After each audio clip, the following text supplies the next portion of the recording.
এই তো চিতু দাদু লাঞ্চ সেরে বেশ একটা মাধ্যম দিচ্ছে, এই সুযোগে স্বর্গে ঢুকে পড়ি। অনেকদিন ধরে দুই দিকের মাঝে ঝুলে ঝুলে ঝুল মারাতে হয়ে গেছি গো।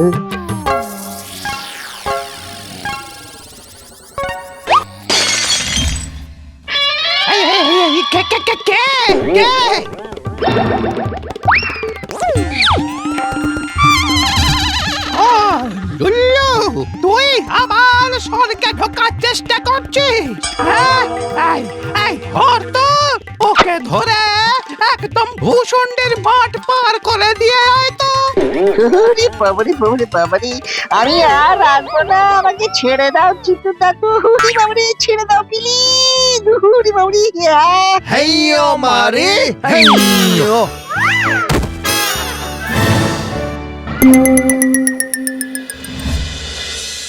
ওরে এইভাবে কি হয় নাকি রে লুল্লু? তুই ভূত হয়ে স্বর্গে যাবার রাস্তা খুঁজলেই হলো?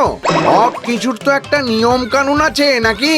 ও দেখো কেটু, সব নিয়মিত তো একটা মানে পেছন দরজা আছে নাকি?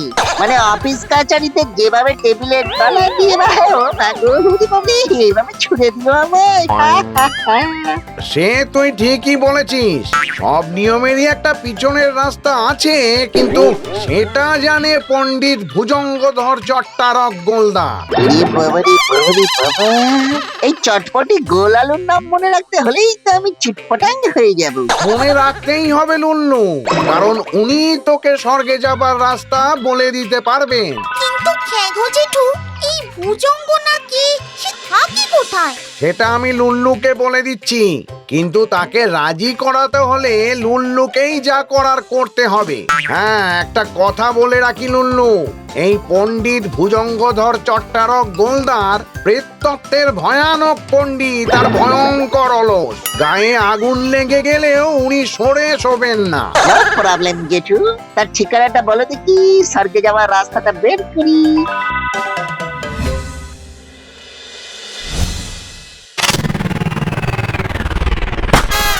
মানে আপনি কি জং ধরার চটপটি গোলালু স্যার? তুই কে আগে বল দেখি? আমার হাতে সময় খুব কম। হ্যাঁ, আর আমার এত কথা বলতে ভালো লাগে না, খাটনি হয় খুব। মানে আমি হলাম লিল্লু, লিল্লু ভূত। স্বর্গে যাওয়ার বাইপাস রুটটা একটু যদি বলে দেন তাহলে। অপেক্ষা করতে হবে, এই বইটা পড়ে শেষ করে তারপর দেখছি। তুই এক কাজ কর তো, আমি না 7 দিন হলো কিছু খাইনি। বাইরের কুয়োটা থেকে আমার জন্য একটু জল নিয়ে আয় তো, তাই খেয়ে বইটা শেষ করি। 7 দিন কিচ্ছু খাননি? না চিন্তা, তাকে দিনটা আপনি পড়তে থাকুন, বাকি সব আমি ম্যানেজ করে দিচ্ছি।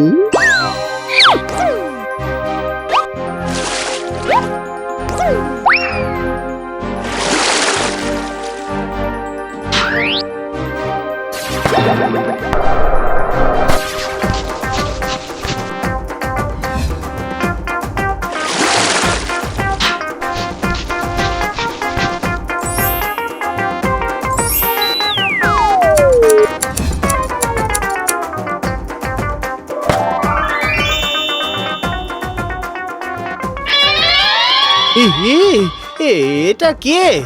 আমি নাকি? ও তাই বল। হ্যাঁ, অনেক কাল আগে আমি এরকমই দেখতে ছিলাম। বাহ, তুই তো বড় কাজের ছেলে দেখছি। এবারে টেনশন না, টেনশন না। ওরে বাবা, এত খাবার কে খাবে? সে তো অনেক খাটনি। তো চিন্তা, তাকে দিনটা। বাহ, তুই তো বড় ভালো ছেলে লুল্লু। হ্যাঁ, এই তা তুই যেন কি জানতে চাইছিলিস আমার কাছে? স্বর্গে যাওয়ার রাস্তাটা আমাকে বলে দিতে হবে জংধরা স্যার। ও, স্বর্গে যাওয়া? আচ্ছা, আমি এই বইটা শেষ করেই তোকে বলে দিচ্ছি। হ্যাঁ, একটু দাঁড়া, ঠিক আছে? হ্যাঁ, এইবার তো সব কাজ আমি করে দেবো। শোন, এইভাবে স্বর্গে যেতে গেলে তোকে একজন জীবন্ত মানুষকে জোগাড় করতে হবে, যে নিজে থেকেই স্বর্গে যেতে রাজি। সে যদি স্বর্গে যায় তাকে তো ঢুকতে দিতেই হবে, তার সাথে সাথে তুইও টুক করে স্বর্গে ঢুকে পড়বি, ব্যাস মিটে গেল। বাহ, প্ল্যানটা তো ভালো। এমন একজনকে জোগাড় করতে হবে যে নিজে থেকেই স্বর্গে যেতে চায়, তাই তো? একটা কাজও তুমি ঠিক করে করতে পারো না, আবার বড় বড় কথা বলি। লজ্জা করে না তোমার মেনি মুখ?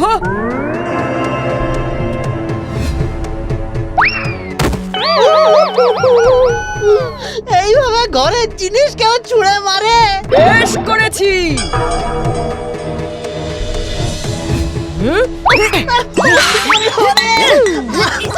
বেঁচে থাকার কোনো ইচ্ছে নেই রে।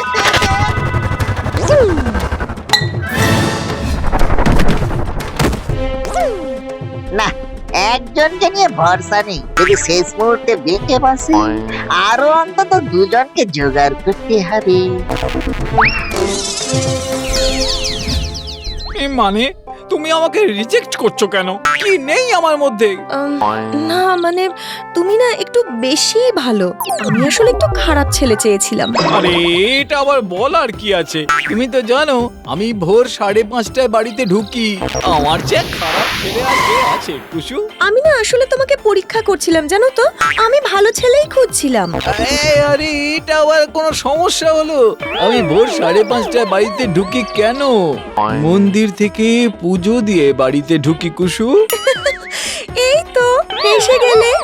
আমি না আসলে সত্যিকারের খারাপ ছেলে চাইছিলাম, জানো। না না, আরে আমি তো মন্দিরে জুতো চুরি করতে যাই কুসু। আমি তো পাক্কা চোর। না গো গদু, আমি না সত্যি ভালো ছেলে খুঁজছিলাম গো। সরি। আরে আমি মন্দিরে জুতো চুরি কেন করি জানো? সেই জুতোগুলো বিক্রি করে সেই টাকায় গরিবদের খাওয়াই।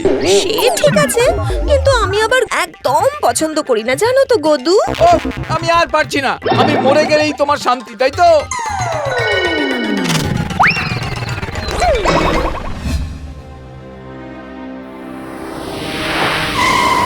আমার কি নরকেও জায়গা হবে না?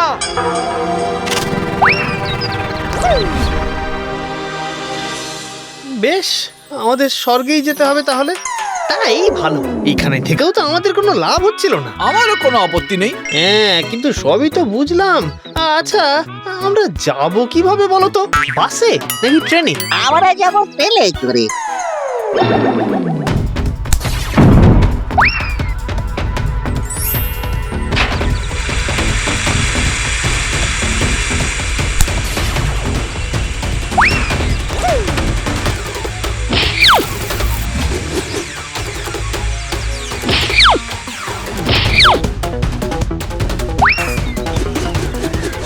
বাবারে, শুধুমাত্র তেলের ধাক্কায় এত দূর চলে এসেছি।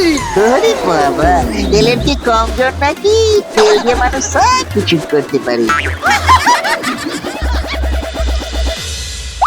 কি হলো, স্বর্গে যাবে না? না না, আমার বউয়ের জন্যই সোনা নিয়ে গেলেই ও সব ভুলে যাবে, আর আমি তাতেই সুখী। স্বর্গের চেয়ে সোনা ভালো, আমি আর যাব না। ভাগ্যে সারা দুজনকে এনেছিলাম।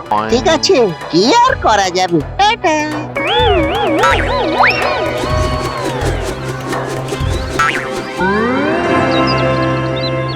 এই তোমরা চলে যাও লুল্লু ভাই, আমি এই হিরে নিয়ে আবার ফিরে যাব। স্বর্গের চেয়ে হিরে অনেক ভালো। Tata, bye bye. এরে কেলে করেছি।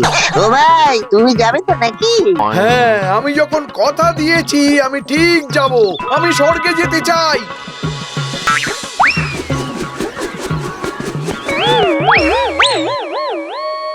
আমি জানতাম লুল্লু কোনো একটা পিছনের রাস্তা ঠিকই বের করবে। স্বর্গে জীবন্ত মানুষ যখন ঢুকেই পড়েছে, তখন তো আর উপায় নেই আটকাবার। আমিও ঢুকতে পারবো তার মানে? সেটা পারবি লুল্লু। এখন এই হিসেব না মেলাতে পারলে আমাদের সবার চাকরি যাবে। যাই হোক, এই যে আপনি এক কাজ করুন, গায়ে তো অনেক পাপ লেগে আছে, যান আগে ওই দিঘিতে গিয়ে ডুব দিয়ে স্নান করে আসুন। আচ্ছা বেশ।